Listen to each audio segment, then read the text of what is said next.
जनाब अली बहादुर शेख साहब को पिंडाल आने पर खुश आमदीद कहते हैं।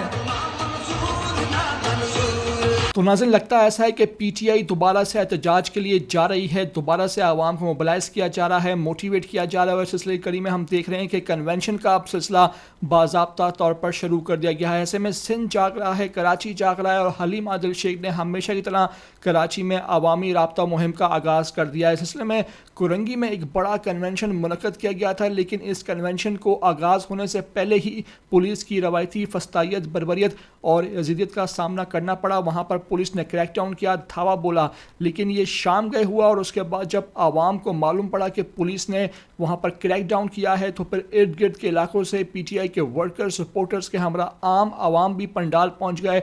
और फिर पुलिस ने देखा कि आवाम का एक इंकलाब है, एक समुंदर है, तो पुलिस ने वहाँ से दौड़ लगा दी, पुलिस वहाँ से भाग निकली और उसके बाद पीटीआई ने मुकम्मल तौर पर इस पंडाल का कंट्रोल संभाला और उसके बाद वहाँ दोबारा कुर्सियाँ लगाकर इंतहाई ये तबाहकुन और ज़बरदस्त कन्वेंशन मुनक़्क़द किया है। इस मौके पर पंडाल इमरान खान के नारों से गूंजता दिखाई दिया और कुरंगी की फ़ज़ाओं में इमरान खान के नारे बुलंद होते दिखाई दिए। इस मौके पर मुकामी लीडरशिप भी वहाँ मौजूद थी और इस बात के अहद का अदा किया गया कि इमरान खान की रिहाई के लिए कराची हमेशा कलीदी किरदार अदा करेगा। क्या खूब ये मनाज़र हैं जो सामने आए हैं। मुकम्मल वीडियो भी आपको दिखाने जा रहा हूँ। आपसे रिक्वेस्ट है कि पहली बार आए हो ETV 247 उर्दू पर तो लाजमी से आप सब्सक्राइब करो, लाइक करो, शेयर करो और कमेंट करके मुझे अपनी कीमती राय से लाजमी आगाह ज़रूर कर दिया करो।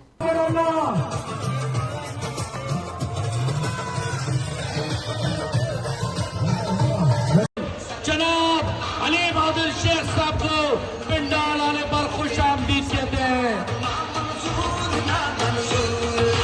जल्दी जल्दी जल्दी